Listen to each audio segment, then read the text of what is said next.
Risco e retorno. O risco pode ser conceituado como uma probabilidade de perda ou ganho em uma decisão de investimento. Risco é um conceito que vem da estatística, porque ele trabalha com probabilidades. Eu posso chamar de risco também, em finanças, o grau de incerteza do retorno de um investimento. Quanto mais incerteza eu tenho, mais risco eu tenho. Geralmente o risco ele tem uma relação direta com o nível de renda do investimento. Quanto maior o risco, maior é o potencial de renda do investimento. Para mensurar essa probabilidade ou esse risco, a gente sempre vai ter como resposta, na forma unitária, um valor entre 0 e 1, ou na forma percentual, um valor entre 0% e 100%. Se eu usar na forma unitária, na escala entre 0 e 1, o 0 significa que eu tenho certeza de que algo não vai acontecer, o 1 significa que eu tenho certeza de que algo vai acontecer, e qualquer valor entre 0 e 1 indica incerteza, sendo que a incerteza máxima está em 0,5, porque eu estou à mesma distância da certeza de algo ocorrer como da certeza de algo não ocorrer. O mesmo raciocínio vale para a escala de 0 a 100%. 0% eu tenho certeza que algo não vai ocorrer. 100% eu tenho certeza que algo vai ocorrer.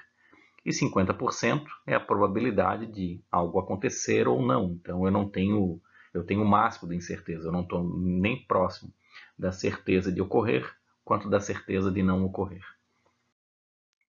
Para exemplificar o risco, nós temos que primeiro imaginar uma série de eventos, geralmente dicotômicos, do tipo sucesso ou fracasso, e a gente tem o grau de incerteza de 0,5 ou 50% como a incerteza máxima. Então, alguns exemplos que a gente pode ter de risco. Risco de uma queda da taxa de juros, isso pode prejudicar um investimento. Risco da recusa de um produto pelo nosso consumidor, isso pode gerar um risco para os produtos que a nossa empresa produz. E o risco de investir numa aplicação financeira, que pode trazer perdas futuras, especialmente se é uma aplicação de renda variável. Então a gente pode ter desde um baixo risco até um risco mais elevado, tudo dependendo de uma série de fatores inerentes ao nosso negócio ou ao mercado financeiro. Então existem várias fontes de risco. Existe o risco do negócio, que é quando nós temos a incapacidade de cobrir nossos custos operacionais, a gente tem uma dificuldade financeira de honrar nossos compromissos, nossos custos, então corremos o risco do negócio prosperar ou não. Temos um risco financeiro, quando nós não temos capacidade de cobrir nossas obrigações financeiras, as dívidas que foram feitas junto a bancos, por exemplo. Existe o risco da taxa de juros, quando ocorre no mercado uma elevação da taxa de juros. Essa elevação de taxas geralmente é feita, patrocinada pelos governos como estratégias de combate à inflação. Então, num período de elevação da inflação, geralmente os governos tendem a elevar as taxas de juros.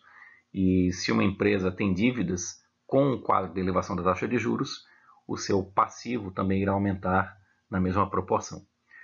Existe também o risco de liquidez, quando há dificuldade de liquidar um investimento.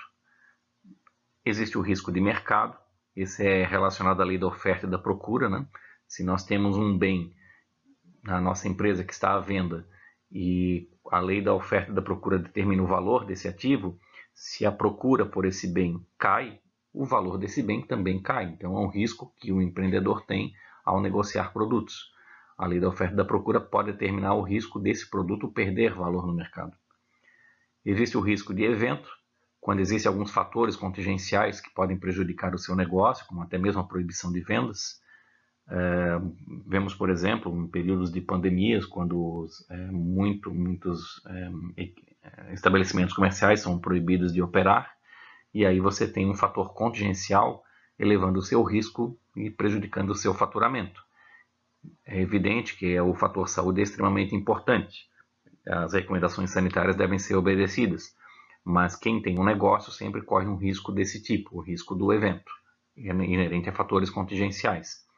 Esses fatores contingenciais também podem ser casos de incêndios, roubos, são fatores que podem também prejudicar o seu negócio.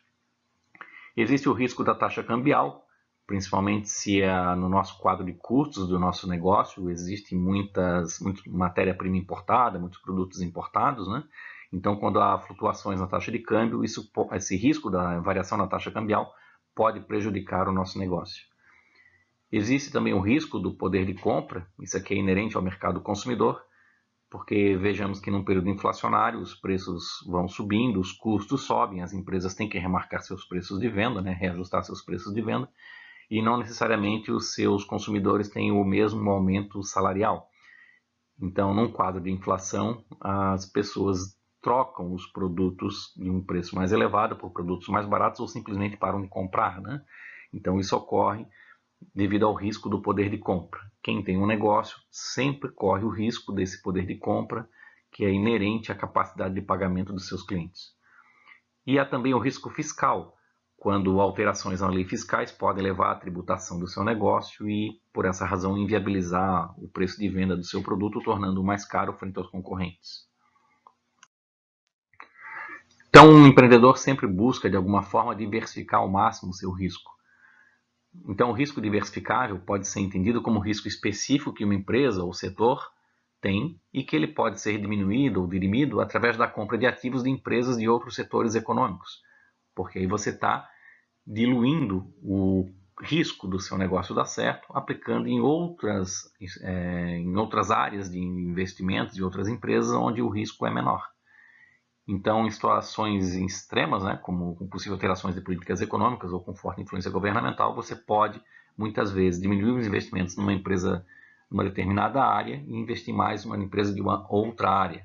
E aí você tem investimentos em áreas distintas, fazendo investimentos em carteira como uma forma de diversificar esse risco. E o retorno? O retorno nada mais é do que o ganho, ou até mesmo perda, porque pode ser um retorno negativo. Então, é o ganho ou perda total obtido de um investimento em um dado período, conceito de Gitman, em 2005. O resultado esperado deve ser sempre igual ou superior ao retorno. Esse retorno ele pode ser mensurado pelo EBITDA, que é uma sigla inglesa, que indica o lucro antes das taxas de juros, da depreciação e da amortização. Nada mais é do que um indicador financeiro que mostra se todos os ativos operacionais da empresa estão gerando caixa, estão gerando entrada de dinheiro no caixa. Então a empresa sempre busca um EBITDA positivo para que essas entradas de recursos em caixa se tornem positivas. E aí caracteriza um retorno, um ganho para a empresa. Então há duas formas básicas de retorno em investimentos. Uma chama-se lucro corrente e a outra se chama ganho de capital. O lucro corrente está inerente ao fluxo de caixa recebido sobre o investimento durante um dado período. Então, por exemplo, você adquire um ativo, uma matéria-prima, uma empresa transforma essa matéria-prima num produto acabado, vende esse produto acabado por um preço superior ao valor da matéria-prima que foi comprada, e isso vai gerar um retorno, um lucro para a empresa. Isso é chamado lucro corrente. Já o ganho de capital é a mudança positiva no valor de um investimento num determinado período. Então, se você faz um investimento numa carteira de ações e essas ações sofrem valorização, você tem o chamado ganho de capital, porque você vai vendê-las por um preço superior ao preço que você comprou. Para mensurar riscos, a gente sempre tem que utilizar e se respaldar em algumas medidas estatísticas. Então, a estatística é uma ferramenta muito útil para a análise de riscos, e para isso nós utilizamos as medidas amplitude, coeficiente de variação, desvio padrão e o coeficiente de correlação linear. A primeira análise, e a mais simples de todas, é a análise de sensibilidade, onde se usa o conceito da amplitude, que é uma medida estatística bastante simples, pode ser chamada também de intervalo, que é a diferença entre o melhor resultado esperado e o pior resultado esperado. Então, para análise de sensibilidade, a gente começa estabelecendo alguns cenários. Se estabelece por projeções um cenário otimista, que é o melhor cenário esperado, um cenário pessimista, que é o pior cenário esperado, e um cenário mais realista. Dentro desses três cenários, vamos imaginar, por exemplo, que uma empresa projetou para o ano seguinte, num cenário otimista, ter um ganho, uma rentabilidade em torno de 15%. O esperado mais realista 10% e o pessimista 5%. O risco ele é mensurado por esse intervalo. Esse intervalo, então, é mensurado pela amplitude. Como é que seria, então, o resultado? 15% seria o melhor cenário, menos 5%, que é o cenário pessimista. 15% menos 5% daria 10%. Então, a amplitude seria o retorno otimista menos o retorno pessimista. Então, se projeta uma rentabilidade em torno de 10%, 15%, que é o otimista, menos 5%, que é o pessimista. Para melhorar um pouco esse tipo de análise, já que a análise pela amplitude é uma análise muito subjetiva, se pode utilizar a análise pelo desvio padrão, através da análise de séries históricas de resultados passados. A gente olha para uma série histórica, para os resultados passados, para tentar verificar o que deve ocorrer no futuro. Então, a análise pelo desvio padrão, ela mede a dispersão em torno de um valor esperado, ou seja, da média dos valores passados. Quanto maior o desvio padrão, mais risco a gente tem. Essa análise pelo desvio padrão, ela pode ser feita para comparar investimentos distintos, desde que o retorno médio desses investimentos seja igual. Se eu comparar dois investimentos com médias, ou retornos, valores esperados médios distintos, essa análise não é a melhor estratégia. Eu teria que utilizar uma análise posterior, que seria a análise pelo coeficiente de variação. O desvio padrão, ela envolve cálculos matemáticos que podem ser simplificados com o uso da calculadora financeira HP12C. Nessa calculadora, pode-se facilmente calcular o desvio padrão com o uso da função S, que está escrita em azul na tecla ponto. Então, aqui eu ilustro uma HP12C e a localização da tecla azul, a tecla G, e a tecla S, que está no ponto. Essas teclas têm que ser digitadas em sequência para achar a função S. Essa é a abreviação inglesa de desvio padrão. Então, verificamos aqui uma série histórica dos 4 últimos anos de um determinado investimento em duas ações, da ação A e na ação B. Na ação A, foi feito um investimento onde deu os retornos de 27% no primeiro ano, 18% no segundo ano, 19% no terceiro ano, 15% no quarto ano.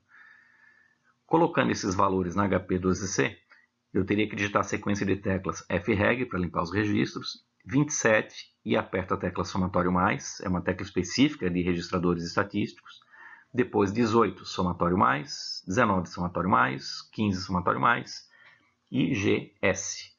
Quando eu aperto o GS, automaticamente a HP já me informa o valor do desvio padrão amostral, que é 5,1235. Já para a ação B, eu teria como a série histórica apresentada no primeiro ano 25% de retorno, um retorno bastante alto, mas no segundo ano o retorno foi negativo, de menos 1%. No terceiro ano houve uma oscilação positiva, 21%, no quarto ano 14%. Como eu tenho valores positivos e negativos, eu tenho que colocar isso na minha série histórica dentro da HP12C. Então eu começo digitando FREG, depois 25 somatório, 1 CHS, o CHS é para mudar o sinal do 1, né? Então fica negativo esse valor 1, CHS, depois 21 somatório, 14 somatório, GS. O desvio padrão apresentado é de 11,4419, ou seja, eu tenho uma variação maior do que no desvio padrão da ação A, então eu tenho maior risco na ação B. Por que eu tenho maior risco? Porque eu tenho menos certeza da projeção do retorno futuro. O retorno futuro esperado é sempre a média da série histórica. Se a ação A e a ação B têm a mesma média, e eu quero ter o menor risco possível, eu teria que investir na ação A, porque é ela que vai me dar mais segurança no investimento.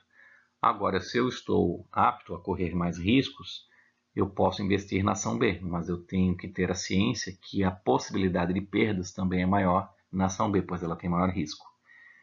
Agora, se na projeção do quinto ano, do ano futuro, o retorno da ação A, a média, é diferente do retorno da ação B, aí o ideal não é utilizar a análise pelo desvio padrão, é utilizar a análise pelo coeficiente de variação. Para isso eu vou precisar, primeiro, calcular o desvio padrão de cada uma das ações, como foi feito aqui nesse quadro, e também calcular a média de cada um dos retornos dessas ações, da série histórica, tanto da ação A quanto da ação B. Então, a avaliação de riscos pelo coeficiente de variação, ele é calculado através da fórmula que é apresentada aqui para vocês, é bastante simples. O coeficiente de variação é pegar o desvio padrão, que foi calculado no slide anterior, multiplica por 100 e divide pela média. Assim eu vou ter um resultado em porcentagem. Quanto maior for esse percentual, maior é o risco de investir nesse ativo. Essa técnica ela é mais sofisticada, né, pelo coeficiente de variação, porque eu posso empregá-la para comparar ações que têm rentabilidades médias distintas, enquanto a análise pelo desvio padrão só pode ser utilizada se eu for comparar ações que têm retorno esperado médio iguais, o que dificilmente ocorre no mercado financeiro. Então, a análise do coeficiente de variação é uma análise mais sofisticada, é a análise mais recomendada para quem quer fazer uma análise de riscos. Então, a análise pelo coeficiente de variação é uma medida de dispersão relativa em porcentagem, que é útil na comparação do risco de ativos com diferentes retornos esperados. Isso é importante, com diferentes retornos esperados. É o que geralmente a gente encontra. Dificilmente a gente vai encontrar dois ativos que têm retornos esperados futuros semelhantes ou iguais. Então é sempre ideal calcular o desvio padrão, calcular a média da série histórica e em seguida calcular o coeficiente de variação, 100 vezes o desvio padrão dividido pela média. Os ativos que apresentarem maior coeficiente de variação são aqueles que apresentam maior risco. E eu tenho ainda, por último, uma análise pelo coeficiente de correlação, que é uma medida estatística de relação entre duas séries de números. Podem ser duas séries de investimentos financeiros, duas ações, por exemplo. O coeficiente de correlação de Pearson, ele sempre vai dar um resultado que varia de -1 até +1.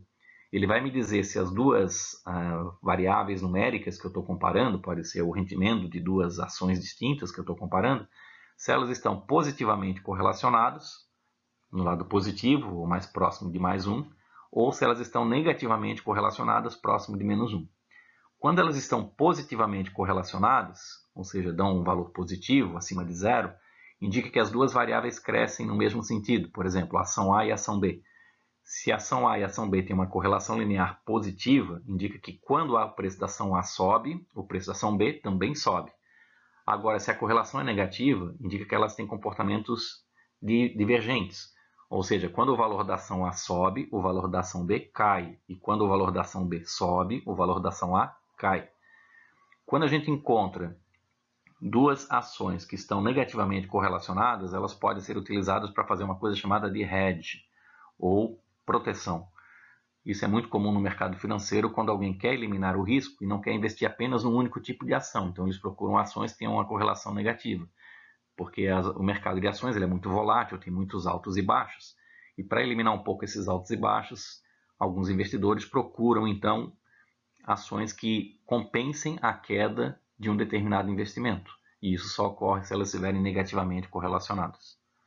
Pois quando o preço de uma cai, o da outra ação sobe, compensando a perda da ação A. A fórmula do coeficiente de correlação de Pearson é bastante sofisticada, ela é difícil até de ser calculada, ela está sendo apresentada aqui apenas de forma ilustrativa, mas digamos que nós temos uma série histórica da ação A, que eu vou chamar de valores da coluna X, e uma série histórica dos valores, das rentabilidades da ação B, que eu vou aqui representar pela coluna Y. Então, para colocar na fórmula do coeficiente de correlação de Pearson e gerar esse valor entre -1 e +1, eu colocaria na fórmula o n, que seria o tamanho da amostra, o número de observações, o número de anos que eu observei, depois o somatório de uma coluna dos valores de x vezes y, menos o somatório de todos os valores da rentabilidade da coluna x, vezes o somatório dos valores da coluna y, e assim por diante. Colocando algebricamente nessa fórmula, o resultado sempre será entre -1 e +1. Uma maneira mais simples de calcular é usando a calculadora financeira HP12C. Esse valor que varia de R, que varia de -1 a +1, ele pode ser facilmente encontrado após abastecer a calculadora com os dados, com o uso da função G, YR, que está em azul na tecla 2, e depois a tecla XY, que está em branco, que é a tecla 3, representada aqui nesse esquema. Então, esse valor de R varia sempre de -1 a +1. Se o resultado for um valor positivo, as variáveis são diretamente proporcionais, ou seja, quando o valor de uma ação sobe, a outra sobe, quando o valor de uma ação cai, a outra cai também. Quando os valores forem negativos, elas são inversamente proporcionais, indica que quando uma ação sobe, a outra cai, e quando a segunda sobe, a primeira cai. Elas são inversamente proporcionais. A correlação linear ela é considerada positiva forte quando fica de 0,7 a 1 e ela é negativa forte quando vai de menos 0,7 a menos 1. Os valores que ficam entre menos 0,7 e 0,7, ou seja, na faixa intermediária dessa reta que vai de menos 1 a mais 1, a gente considera como ausência de correlação. Então vamos verificar aqui um exemplo. Vamos fazer uma análise pelo coeficiente de correlação para ver se o retorno da ação A e o retorno da ação B eles têm algum tipo de correlação. Será que quando o preço da ação A sobe, o preço da ação B cai? Ou será que elas andam na mesma direção? Quando uma sobe, a outra também sobe, ou quando uma cai, a outra também cai.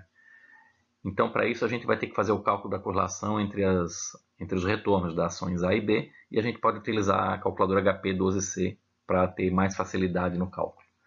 Então, começamos com FREG, para limpar os registros, e depois nós digitamos na calculadora os valores dos retornos das ações A e B.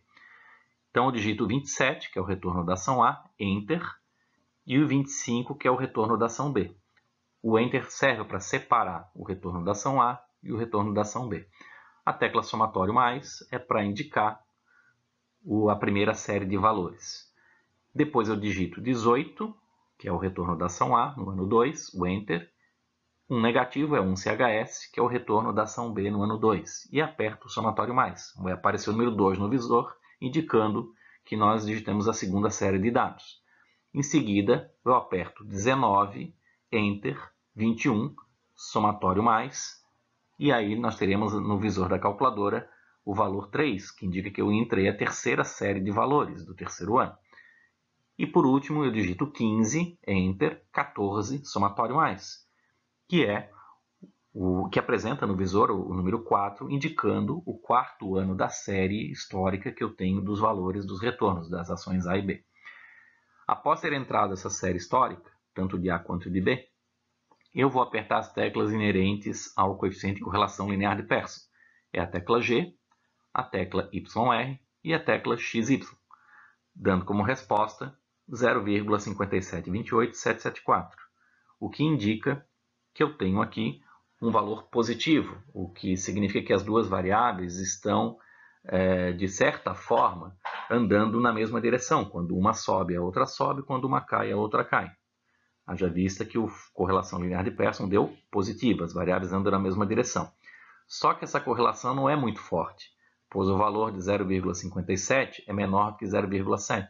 Para ser considerada forte, teria que estar entre 0,7 e 1, para ser a forte positiva, ou menos 0,7 a menos 1, se fosse a forte negativa. Então aqui a gente indica mais ou menos como se não existisse uma correlação entre as duas variáveis. Pode ser que quando uma suba, a outra caia, ou vice-versa. Até porque essa correlação não é forte. Então, para entender melhor essa reta de correlação, eu fiz esse esquema, onde boto os valores de R da correlação linear de Pearson variando de menos 1 a mais 1. De menos 0,7 a menos 1, está no lado esquerdo dessa reta, é onde eu tenho a correlação forte. As correlações moderada, fraca ou ausência, a gente simplesmente ignora do ponto de vista estatístico. Então, o que nos interessa é sempre se a gente encontra uma correlação de menos 0,7 a menos 1 ou de mais 0,7 a mais 1. São nesses extremos que eu indico que eu tenho correlação forte positiva ou forte negativa. Então, o valor de R varia sempre de menos 1 a mais 1. O sinal vai indicar o sentido, se a correlação é positiva, as variáveis diretamente proporcionais, ou negativa, com variáveis inversamente proporcionais. E o valor vai indicar a força da correlação, se ela é fraca, moderada ou forte, sendo que para a gente só interessa forte. Então, o fundamental é que a gente conheça esses limites, de menos 0,7 a menos 1, para forte negativa, inversamente proporcional, e de mais 0,7 a mais 1, forte positiva, diretamente proporcional. E um último cálculo que eu queria apresentar é o cálculo do retorno médio de uma carteira. Então, podemos fazer uma análise também pela média ponderada. Vamos imaginar uma carteira de investimentos que é composta de 20% dos investimentos feitos na ação A, 40% dos investimentos na ação B e o restante na ação C. Ora, se o total de investimentos tem que fechar 100%, se 20% foi na ação A 40% na ação B, está faltando 40% que foi feito na ação C. E os retornos anuais de A, B e C são de, respectivamente, 25% para A, 10% para B e 15% para C. Qual o retorno médio anual da carteira? Bom, então a gente vai pegar esses retornos de 25%, de 10% e de 15% e atribuir uma ponderação correspondentes aos investimentos que foram feitos. Então, se o investimento A, que deu um retorno de 25%, corresponde a 20% dos nossos investimentos, eu vou multiplicar por 0,20. 0,20 é 20%, que dá 5% de retorno. Enquanto o investimento B deu 10% de retorno, ele representa 40% dos nossos investimentos, então 10 vezes 0,4 dá 4%. E o investimento C tem o 15% de retorno, multiplicado por 40%, ele corresponde a 40% da nossa carteira, então ele sozinho representa 6% do total do nosso retorno. Somando A, B e C, 5 mais 4, 9, mais 6, 15, nós temos um retorno médio anual de 15%. Então a composição dessa carteira de investimentos nos deu 15% de retorno. Esse tipo de mix, essa composição que se faz numa carteira de investimentos, é para fugir muitas vezes de algumas ações que têm rentabilidade muito ruins, negativas, sendo compensada por outras ações que têm rentabilidade positiva. É difícil às vezes antever quais ações são mais rentáveis e quais são menos rentáveis, mas a diversificação acaba nos protegendo, porque se alguma dessas três ações tivesse rendimento negativo, as outras duas poderiam puxar o investimento para cima. Então o investidor que fez essa diversificação, ele pode não ter investido simplesmente na ação A, onde teria um ganho total de 25%, mas ele investiu em outras ações e conseguiu, de certa forma, equacionar esse risco, tendo um retorno médio anual de 15%, que já é um retorno bastante favorável.